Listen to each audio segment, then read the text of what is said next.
Well, welcome to episode 8. Oh, hello. And welcome Hermione. Welcome, Hermione. She's being a good girl today. Yes, the best girl ever. Yeah, she's a little sleepy. I'm just going to sit here like That's this okay. for the rest of this Yep. episode. I am in heaven. Oh my Yeah. goodness. Well, how are you doing today? I'm all right. How are you? I'm all right. Yeah. Life is lifin'. Life is life in this week, that's for sure. Yes. But we have coffee. Thank God. Yes. And you found this cute spot. It's like a legit hole in the wall in the middle of North Hollywood. Mm-hmm. Caravana. Caravana. Yeah, right off of Lancashire. I would say it's a nice area, but I'm not a fan of North Hollywood You at and me all. both. You're right on Lancashire, so It's unfortunate because, like, this place, like, is adorable inside. It's just not in an ideal location. yeah. Like, we walked right by it. Yeah, we Like, didn't- literally, we didn't walked see it. right by it. Mm-hmm. But the interior is adorable. Mm-hmm. They had all the fall decor out. It's very clean. It's got that modern feel that all these coffee shops are getting now. Yeah. It had some cute, like, goods that they were selling. The food sounded really good. And then they had a whole little outdoor area. Yeah, the back patio is cute. It was so cute. I just Yeah. feel like it was plopped in the wrong spot. Yeah. It really was just, like, put there. As most of the next episodes will be with the next coffee shops we're touring. We're just finding new places that we Yeah. normally wouldn't go. Yeah. Yeah.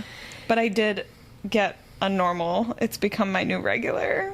A chagachino. I swear to God, I'm obsessed with them. Everywhere I go, I have to try them now. This one's really good, actually, though. So, yeah. Nice. And you got something different. I got a tea. I've already had my coffee today, and I am on my cycle, so caffeine and cramps do not go well.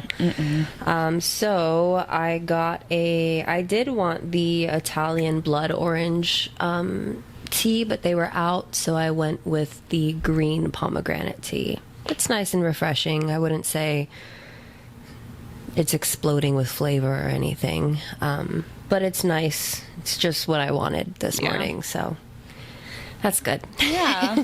As I'm over here just, like, hiding my caffeine and shame. No shame here. There is no shame. We all know my coffee addiction's real. Yes, we do. Yeah, so I guess we should just jump right in. Mm-hmm. So last we left off, Farah, Reese, and Amryn were prepping for what, Haley? Farah, Reese, and Amryn were prepping to go to the ruin the next day to go steal the book, finally, because they discovered where it was, all that jazz. So Farah, in order to kind of distract Tarquin from the whole thing, decides to go on a walk with him throughout the mainland, and they mention at dinner that night that the next day they will be leaving. So they say goodbye. Farah, this whole time, is feeling very guilty because she knows what's about to happen. And as soon as everything's ready to go and the tide goes out, Reese winnows Amryn and Farah to where the tide is lowest at the ruin so that they can go in. And then he takes off and he goes back into the sky to kind of keep an eye on everything. Yeah. So they walk in to this ruin and they can't find, there's nothing there, or so it seems. And Farah's like, I can feel something. And she looks down and realizes it has to be below. So they start digging through all, like, the mud and the debris and all the shit on the ground, little crabbies crawling around, and they find a lead door. And they make a note that lead is there to keep the power of the book from really being felt because it is so powerful. So Farah puts her hand on the door and realizes that she has to channel all of Tarquin and his, like, imprint into this door, and she ends up shape-shifting into him. Which Yeah, I don't that's think crazy. it is. And I really don't think I picked up on that the first time reading through that she actually shifted. But she full on turned into him. The door finally released. It swung down and there was a spiral staircase. So now, meanwhile, this place, the minute the water comes in, this place just fills. Yeah. And now they're descending even lower, where if there's any issue, they're done. So they walk down and they note like a hall and they see like another door. So they walk over. Feyre does the same thing where she lies to the door. She puts her hand. This time she doesn't have to shift because she already made it one level down. The door recognizes her as Tarquin, opens, and then they see this like invisible wall almost that's stopping the water, which is pretty cool. And in the center of the room, there's like a dais with like a lead box on top of it. And yeah, I'm like imagining this like wall of water in my head. And it was very cool to see how that room came to be with just like an invisible wall of water stopping. Yeah. So Feyre walks in and she goes up to the box and she can hear it whispering to her. And she's like, "Who are you? Who are you?" And Feyre starts lying to this box and she says, "I am Tarquin." And the box like goes quiet. And then when Feyre takes it, the box just hisses "liar" and all the doors slam shut. Yeah. I like that. Me too. It's so spooky. I love that this book like has a voice. Yeah. And you realize soon later on that everyone can hear this voice, but not everyone can commune with the voice. Right. So automatically you know Feyre has something. Yeah. Because she's like able to do this. And here you kind of get a hint of Amren's power, which you still aren't sure of. But the minute the door shuts, Amren goes over, puts her hand onto the door, and is able to almost burn through the door. And she's able to open it. Feyre is able to pocket the book, get out. And then when Amren lets the door close, Feyre notes how strong that door shuts, so how strong Amren must be. And I still don't know the extent of Amren's power, like, and I've read the whole series. I'm still confused, but maybe this reread will bring me some clarity. But as they like go out, there's like a huge wave of water that's coming towards them. And as much as they're using both their powers, because Feyre at this point now recognizes her water wielding ability. So she's like trying to help with her little itty bitty power. Yeah. And yeah, they're trying to make it to the stairs to the second door. And right as this wave comes at them, they both take a breath. And as they do, the door slams shut. And now there's no way out. Yeah. They're locked in. They're about to drown. About to die. Yep. And then all of a sudden the door gets ripped away from its hinges, and they look up and they see that there's some water wraiths there to rescue them. And then that's where we learn, take us back to Spring Court with the tithe. Tithe? I think What it's did we decide? The tithe?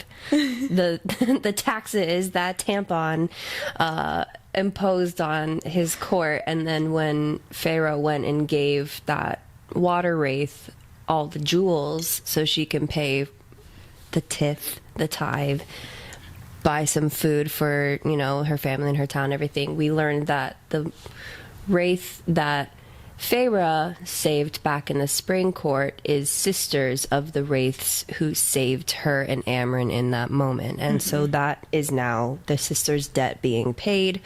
And luckily they were there to go ahead and save her, which then brought me to wonder, were those wraiths nearby when it happened? Was there some sort of calling of, were they watching her? Like, how did they know? And what is that correlation to? I mean, obviously we know that the wraiths that saved Amren and her are sister of the wraith that was saved by Feyre back then.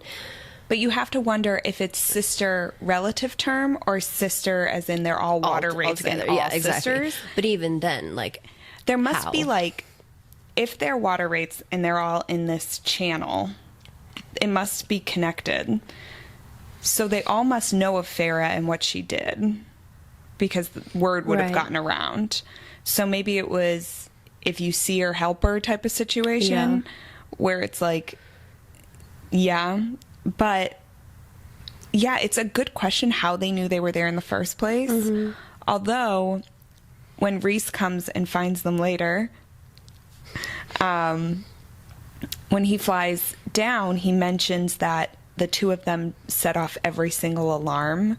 And so maybe in somehow tripping the alarms, it tripped, the power went out to the sea, and everybody who was near there were like, oh, something's happening there. Yeah. So maybe it was like a call, you know?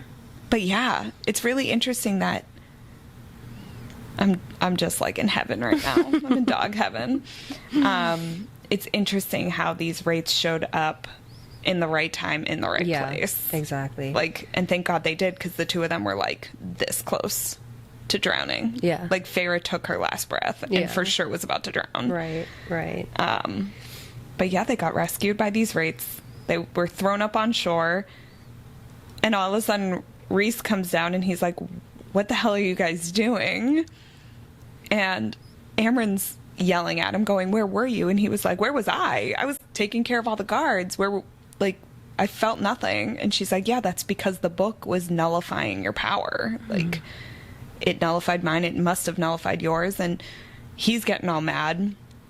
And he was like, I was trying to distract the guards. I was knocking them out. I was redirecting them. And then all of a sudden you see this like bustle of activity in the back. And he was like, I did not get all the guards. Clearly. He takes the two of them and winnows back into Valeris, into the townhouse. And Amren and Feyre are just still soaking wet and covered in like mud and debris and all that shit, and just land on his rug.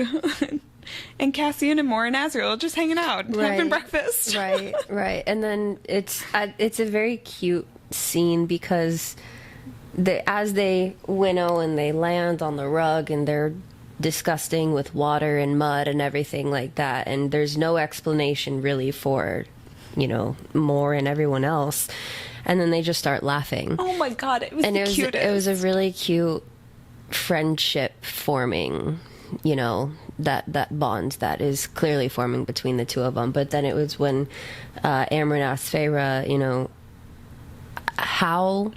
what did you do? Yep. You know, like, how did happen? These wraiths know you? Blah, blah, blah.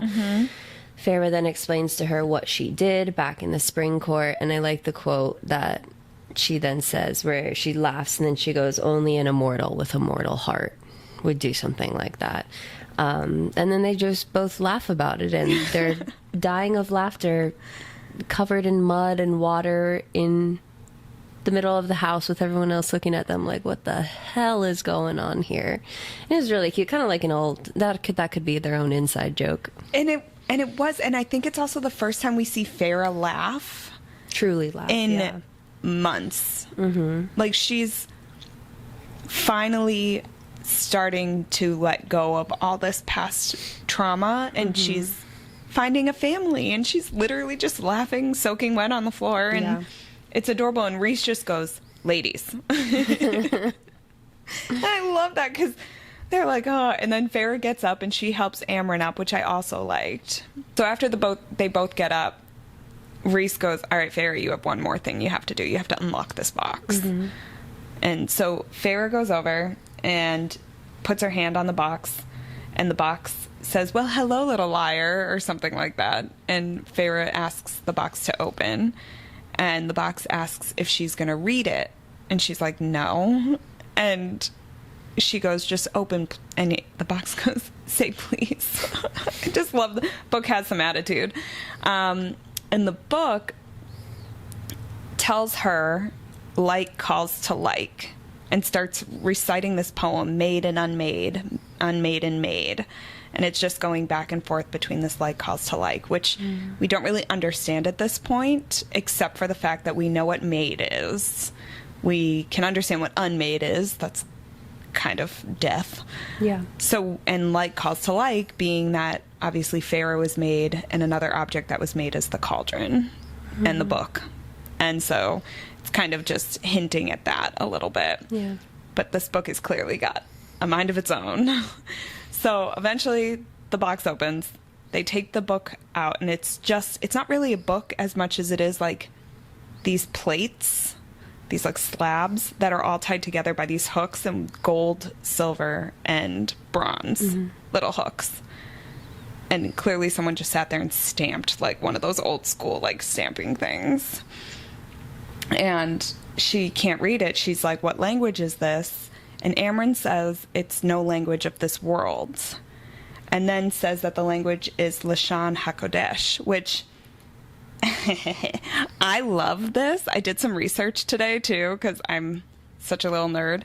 But I'm Jewish, and I know what oh my God, now I can't even say it. HaKodesh means, and it's the Holy One. There's like songs, we sing it. So I was like, that's actual Hebrew. And then Lashon I know is Hebrew too. And I was like, why is SJM putting Hebrew in a book? And like I knew some of her religious undertones throughout, but now all of a sudden there's some Hebrew going. And the fact that one of the characters is named Miriam, I'm like, dude, like could we get any more Jewish than this? Like, and so I Googled it, and it turns out that her dad was Jewish and she was raised Jewish, and I didn't know that. That's cool. And she minored in religious studies in college, and I was like, this is making a lot of sense. Yeah, that's pretty cool. I didn't know that. I know. Some little trivia that I didn't know either until I Googled this morning, and is SJM Jewish? But anyways, Lashon HaKodesh means, well, Lashon is tongue, HaKodesh is the Holy One, and in this context, she has it mean the holy tongue. And that's what this language in this book is. And it's Amren's language. It's from where she comes from. And Reese didn't want to tell her that he knew this because he didn't want to get her hopes up in case it wasn't written that way. But now this book could offer her a chance to go home. Right. So this is like a really big deal. Yep. And she knows it. Reese knows it. Now everyone knows it. And yeah, now they're like, well, we have the book. We have all of this, but why does the king of Hybern need Jurian? What does he want to do with Jurian, and why would Jurian even stay there? And that's a very good question, because like, what is Jurian's whole point? Right. But they say that Jurian might want the king to resurrect Miriam and to get revenge on her leaving and joining. Is his name Draken or Dracone? I'll go with Draken. Draken? Drakon. Dracone, Draken, I don't know. Who knows? I should have listened to the audiobook at this point, but I didn't today. So, yeah, but basically that's his point, is to kind of get revenge for them leaving. We still don't know who these people are. It has not been revealed yet. Yeah. But I did like at the end of this chapter, Reese and Farrah start speaking through their bond a little bit more. And, Reese is just acknowledging that Farrah let herself hold on to her mortal side and help those water wraiths, and thank God that she did, and thank God they swam fast, is kind of like what he said. Yeah. And it was very cute. This whole thing has just been really just so blossoming. Yeah. Their relationship. Yeah. And I love that. And yeah, so then Amren takes the book. She goes to wherever Amren goes. We still don't know yet. And Farrah's kind of bored, so she just like the next day lounges around, and she goes up to the rooftop patio and sees Reese sitting up there. And Reese is in a mood. He's like drinking. He's kind of upset about something. Yeah. There's like a wooden box on the table. Yeah, and that's where we learned that within the wooden box, there are 3 large red rubies. Now, they're called blood rubies, and the blood rubies are pretty much, what's the word I'm looking for? Like, They're a sign of that. it's a sign from the summer court saying that, like, they're out to get them. Yeah, in there's a like way. a bounty on their heads. Yeah, they're bound. Thank you. There's a bounty. I like on that their we head. both went like this, though. Right. Sorry, Hermione. So the blood rubies, the summer court sends them to the offender when a grave insult has been committed. And it's an official declaration that there's a price on each of their heads. So 1 to Amren, 1 to Reese, 1 to Farrah for fucking over Tarquin to Yep. get the book. Yep. And he tells her that he wanted to ask, but was afraid of anyone knowing, you know, his plan. And he didn't really like doing what they did to Tarquin because he, as we learned last episode, he did really like Tarquin and he did Yeah. want him to be his friend. It was one of those situations that they just had to do it this way because it wasn't going to be done otherwise. Can you imagine how sad that is, though? Like, Reese is, what, 500 years old? Has he made a new friend? And, like, I mean, he's got his group of friends. Right. But Probably everyone not. thinks of him as the bad guy. Yeah. And this one 80-year-old High Lord doesn't see him that way and wants to be his friend. That must have been so hard for Reese to do. Because Yeah. to find a friendship that doesn't come with strings attached or anything, especially for him, it's really sad. Yeah. Oh. I know. When I was reading it, I was like, this is actually making me a little sad. Yeah. Yeah. So then Reese goes ahead and admits that, you know, he should have wiped the guards' memories, wiped everyone's memories, as opposed to doing physical harm and not killing them, but Yeah.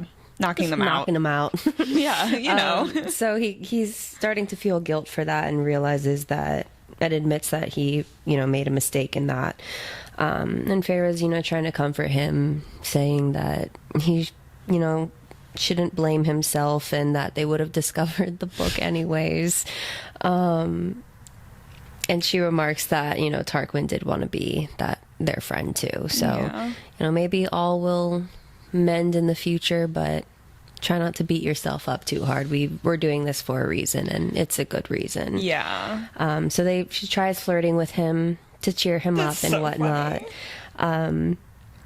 And she brings up lacy lingerie Yeah. in hopes to, you know, get him distracted, bring his mind up and everything. And at first he doesn't want to. She's not giving up, and she keeps pushing it, and it gets pretty spicy. It does. And so they're flirting back and forth, and then Farah mentions that they would send the unmentionables Yeah. to Tarquin. And it's getting really flirty and everything, and then Az comes in and cocks block the whole situation. The moment. Fucking ass. And so then Farah leaves, and then has a vision of what it would be like if her and Reese went shopping for lingerie, and Farah It's would be a pretty trying it on. spicy It really vision. is. Like, whew. Yeah, and Farah's like trying it on for him in the store, and all this shit happens. But then she then realizes that Reese was the one that sent that vision down through the bond to her, which is just, it's cute because, like, yes, it's great, that whole interaction, but then it's really like you kind of realize she did get through to him with making him feel better, that is how their conversation ended, or that is how, you know, he's just feeling a bit like he did then go into the flirting and everything and took it to that extent, so he must be feeling better. Yeah. I like that. For her, she recognized that he had done it for her. He had stayed and tried to fight for her. He didn't give up on her. He really was there for her. And I love that she made a point to acknowledge that and also be like, I want to do that for someone else too. And it was very nice to see, because again, complete opposite of her and Tamlin. Like, that never happened. That didn't really exist. And we also see that kind of in a minute where Farrah's sleeping later on that night, and as she's sleeping, she starts feeling the house rumble, and like all of a sudden this like wave of darkness is like seeping into her room, and she just feels like agony within this darkness, and she recognizes the darkness because it's got stars in it, and she knows it's coming from Reese. So she opens the door, she rushes out, and she goes into his bedroom, and she like can't physically see anything because it is just covered in night. And I like that she ended up sending her darkness into his darkness to try and find him through it. Mm-hmm. And when she did, she was able to kind of reach out through both her darkness, but also the mental bond that they have too. She was calling to him to try and get him to snap out of it. And he is lost. In whatever nightmare he's in, he's lost. And as she, like, gets to break some of the darkness apart, he loses it. He flips over, pins her down, and, like, almost strangles her, but, like, isn't applying any pressure, she notes. Like, there's no pressure being applied. Okay.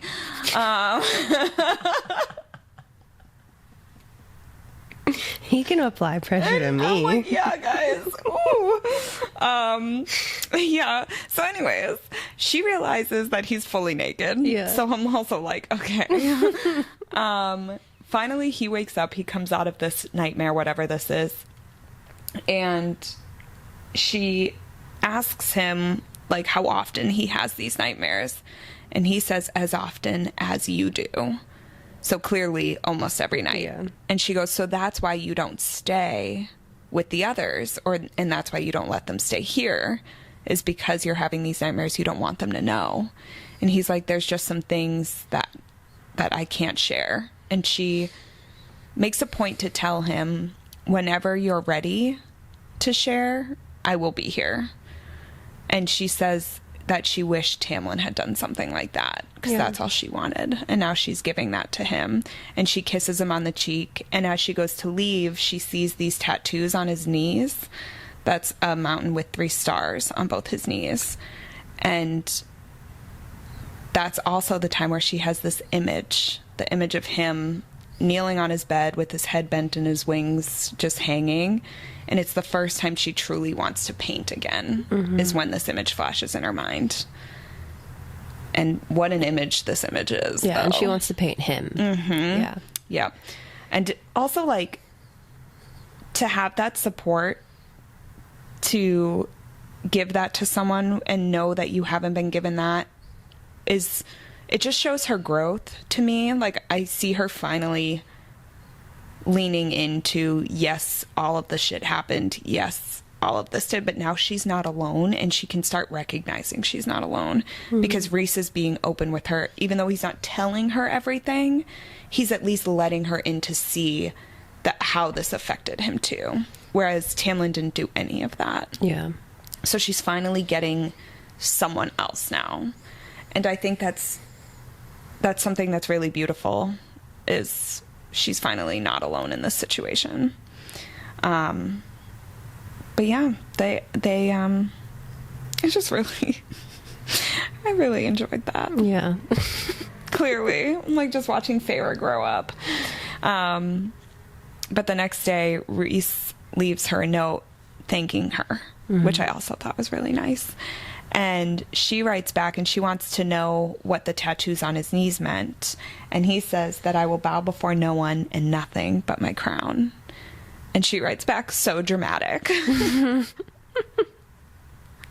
Which I thought was cute. Because it is definitely over the top there. And yeah, but also knowing what I know, I'm like, but yeah, so anyways, we won't go down that road yet.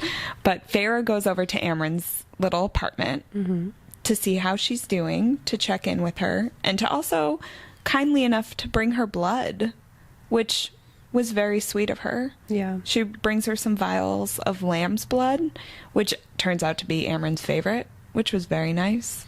But we find out that Amren it's taken her a while to crack this book, because she has to relearn this whole language that she stopped using for 10,000 years. So, It's going to take some time. It's going to take some time. And that's when Feyre notes that Amren is using one of the blood rubies as a paperweight. I loved that.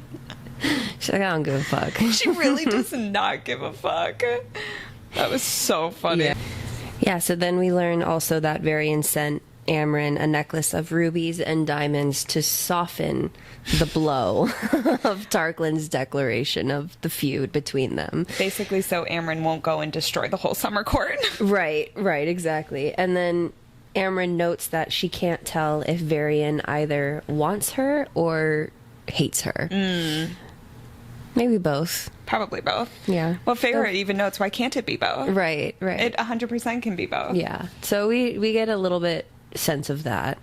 And then also Feyre's still training with Cassian, who's learning how to wield Irillian blade, and also training with Reese still on how to use her powers, but still hasn't been able to winnow since that day with the Ator, which we learned.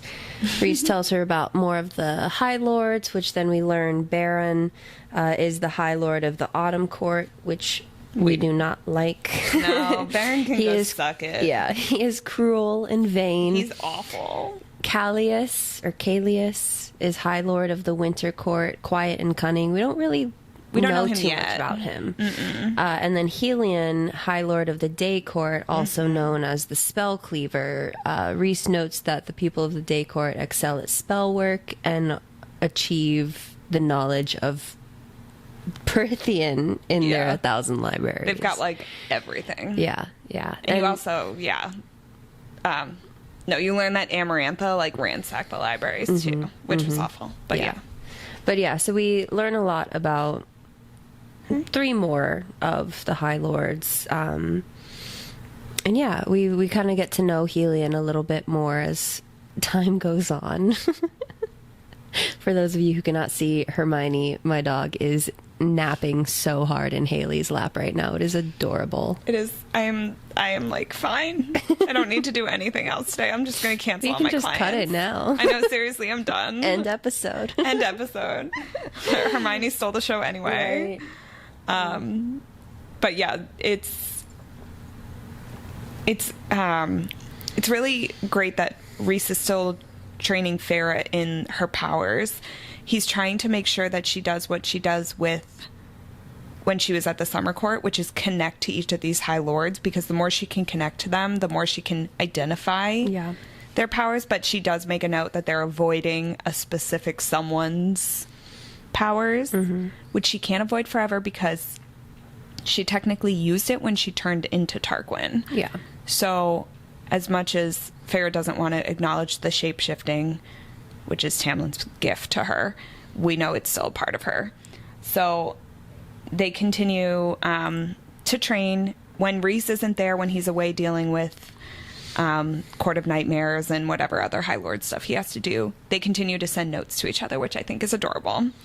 He asks her about the painting. He wants to know more about that. And Farah admits that at one point in time, all she wanted was money to buy paint, to just paint for the rest of her life. But it's gone now. And she doesn't know if it's going to come back. She says it's just not there. And then she asks Reese if he had always wanted to be the High Lord. And he said yes and no.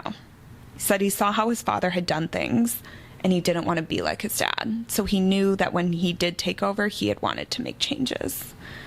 And Farah, in using her little flirty words, says, well, you're one hell of a High Lord.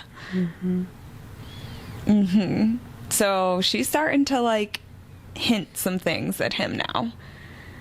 And I think that's really adorable. And when he comes back to kind of mock her about it, she throws water in his face, which of course she does, because of course she doesn't want to like say she did that. And then instead of writing notes continuously, Reese writes her another note at the end of the day being like, you're not gonna train tomorrow because the queen's finally responded and we're gonna go to your sister's house. Yeah. So it's about time these fucking queens respond. Yeah. And Cass, Az, Moore, Reese, and Farah all go to the human world, to the estate, and they were told there will be no weapons. They were told that the meeting starts at 11 promptly. They also asked for the specific coordinates and the layout of the estate. Yeah. And no one really knew why they wanted that. And finally, Farah's like, oh, they wanted it so that they can winnow in. And right at that moment, all the queens winnowed in.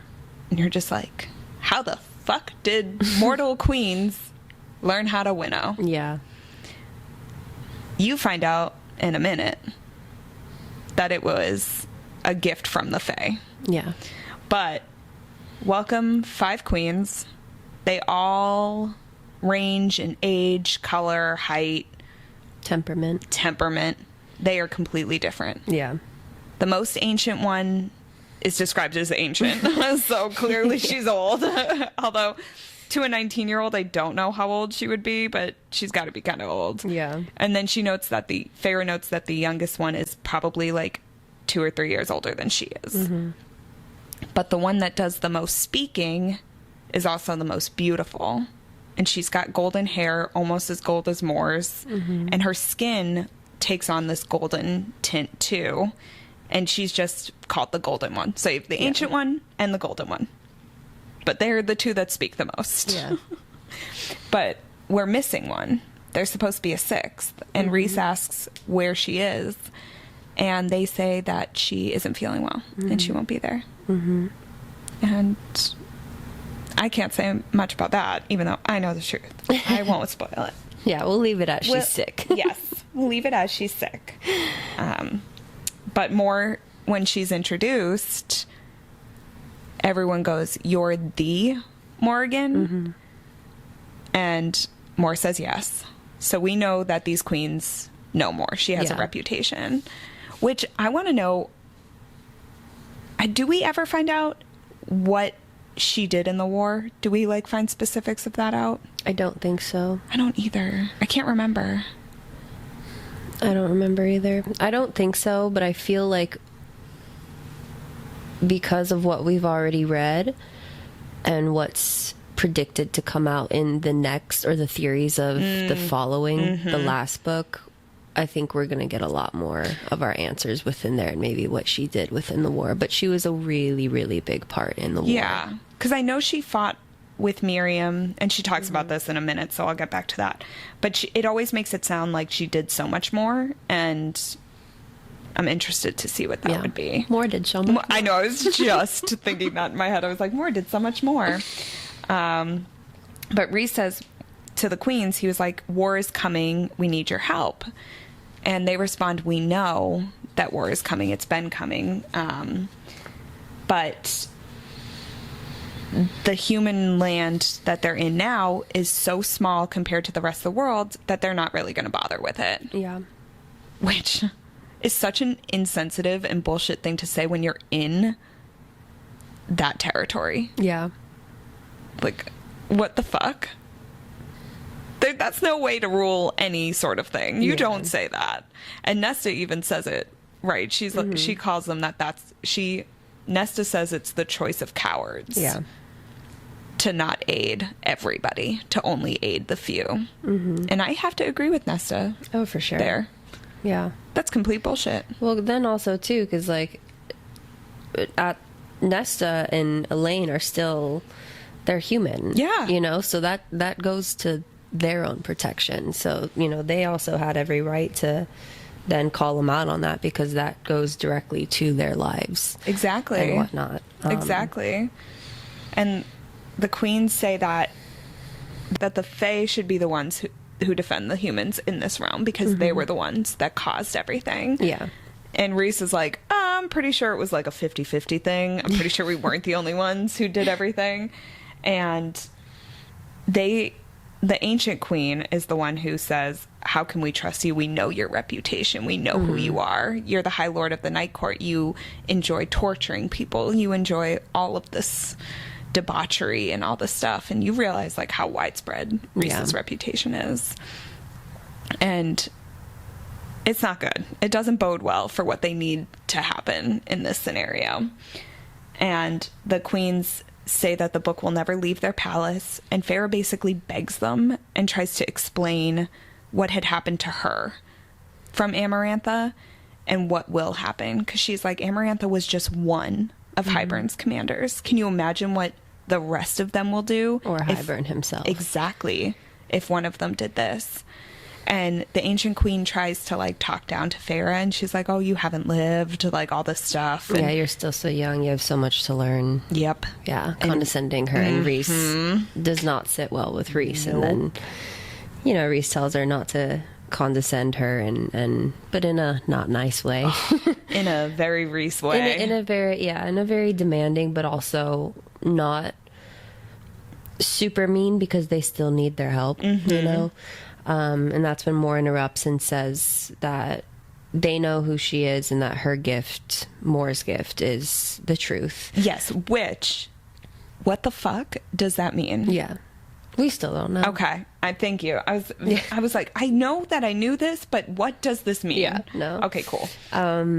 She says it's no coincidence that another has been killed and then remade at the same time. Their old enemy resurfaces.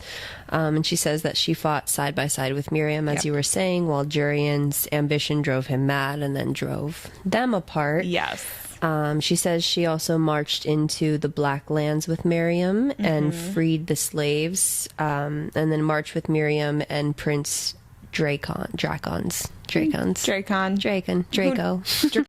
knows? Legion, and knew the queen's ancestors and that they'd be, ashamed of them. And then also Moore says that the queens laugh at the ideas of peace between their people, but she says there's an island and a forgotten part of the sea where Miriam and Draken still live with their children and with both of their people. Yeah.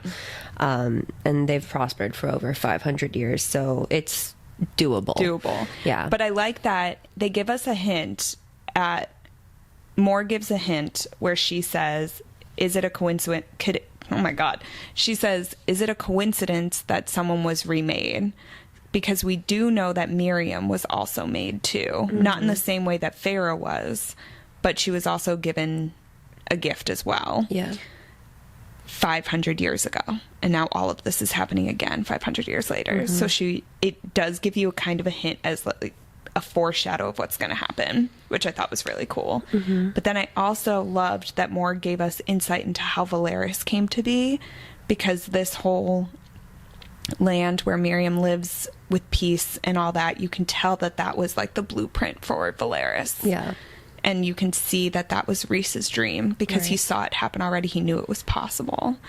And the ancient queen says that she wants proof. She wants proof from Rhys that he is a man who wants peace, that he's not who his reputation says he is.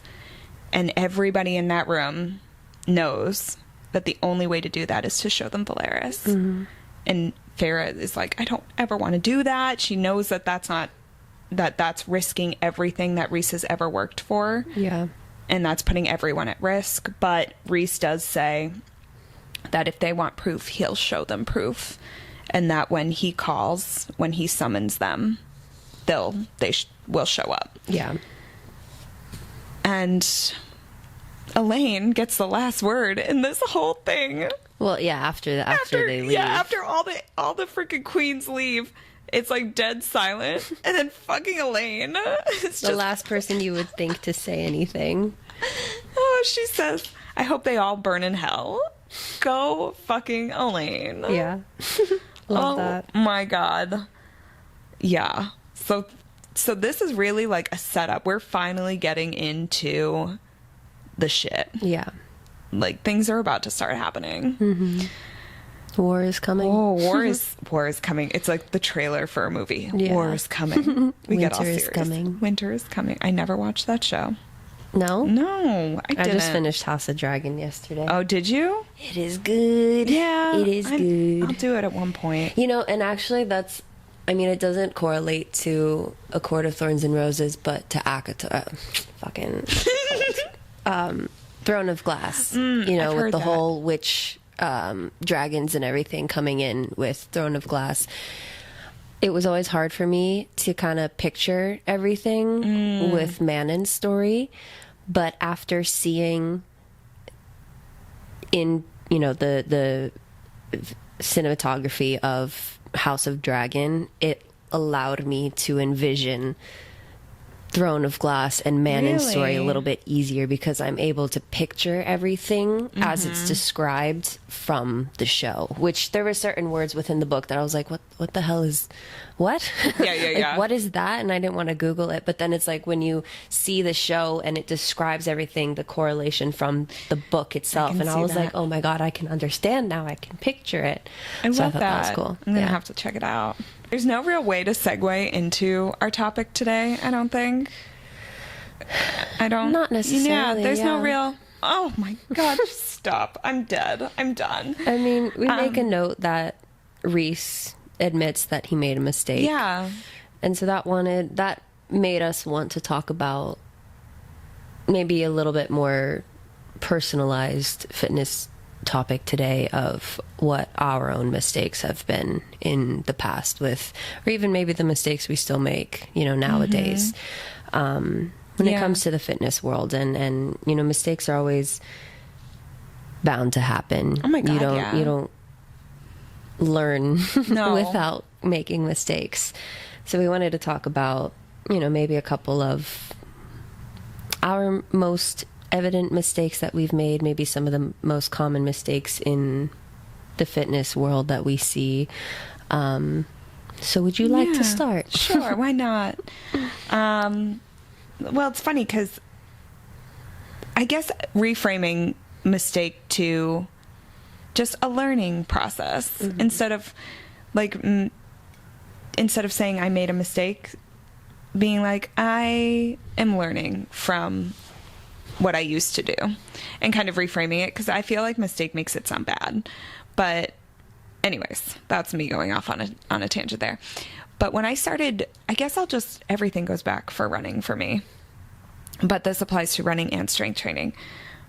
But once I got really into marathon training and marathon cycling, I made a lot of errors in how I went about my training. I would run miles and miles and miles and I wouldn't stretch after.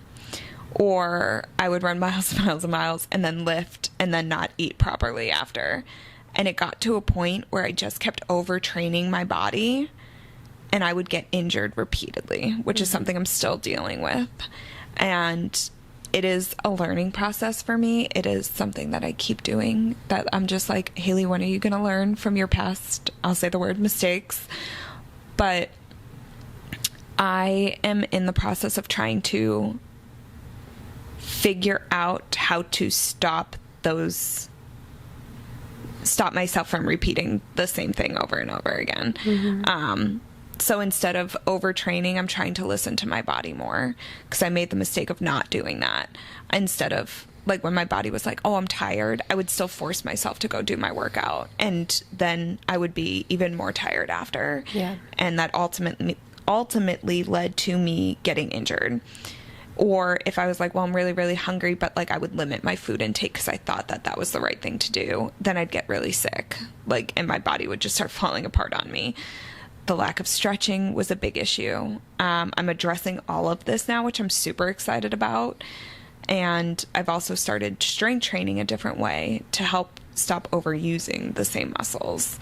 And it's been super helpful for me. And it's something I'm telling all my clients too, is like, the number one thing you can do is listen to your body. If you don't listen to your body, if your body's telling you a certain thing, it'll make you listen. It'll slap you right in the freaking face and be like, oh great, I tried to tell you, but you didn't listen, so here you go.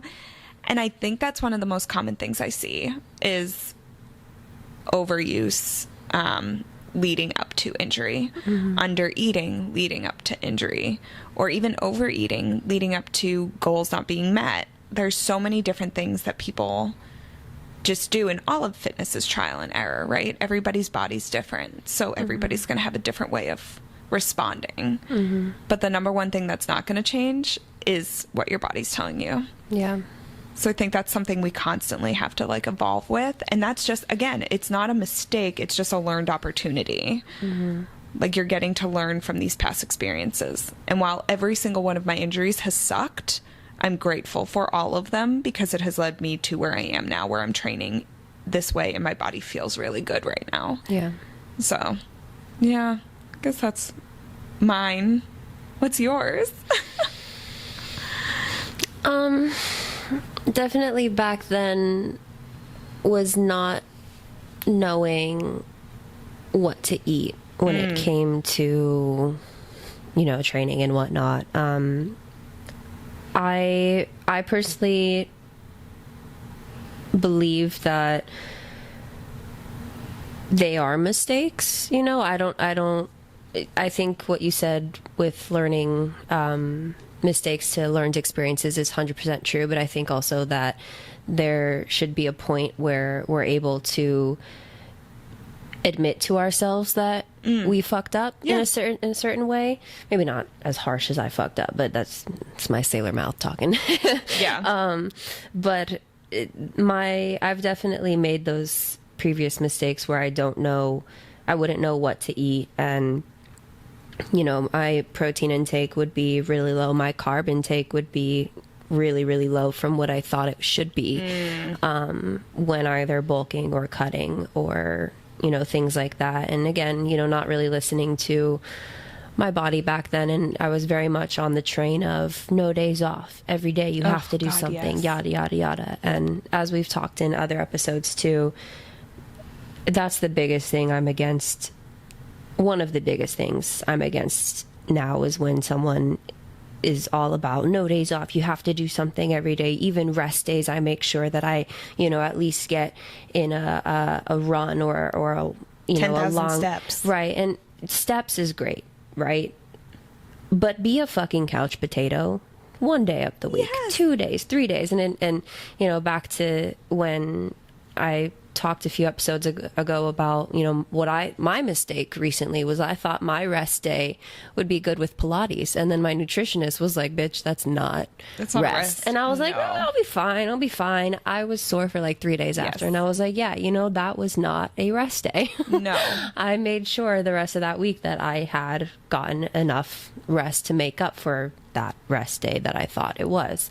So I think we're always still making mistakes, and as we've talked about how we navigate and how we come back up from those mistakes, and not allowing us to I made a mistake, I'm clearly not good enough to do that, I'm never going to do it again sort of situation. Just shake it off. It's really not a big deal at the end of the day. They're learned experiences, as you said, and you just got to keep moving forward and whatnot. And I definitely overtraining back then, the food, not knowing what to eat.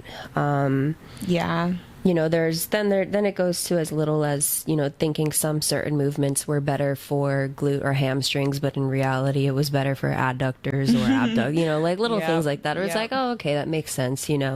But really, when it comes to certain movements, me thinking of mistakes, I don't really think of it as mistakes. No. It's more so like you got the movement in, you just learned from it, as we've been saying. I think today's fitness talk is more so short and sweet. All right, well, in the spirit of what we like and what we don't like. Oh my gosh, I forgot. I know. What is your rose and thorn for this week? Rose would be the banter between and the flirtiness between Feyre and Reese. Thorn, I wouldn't really say there is a thorn. If I'll have to go with if I had to name one, it would have to be how they, had to screw over Tarquin and whatnot. But I think everything was a nice, exciting few chapters this week. So, yeah. Yeah. My rose, I think, would have to be the laughter between Amren and Feyre. Like their cute little friendship that's forming. Love that. My thorn are the fucking human queens. I hate them. Yeah. Those queens are assholes. Except for one, and that's all I'll say about that. Exactly. In the end. But yes, we'd love to hear your thorn and rose for the week. Also, if you have any questions, please feel free to reach out to us. We are open books. We'd love to help. And Hermione, you did such a good job today. And we will see you next week. Yeah, we'll see you next Tuesday.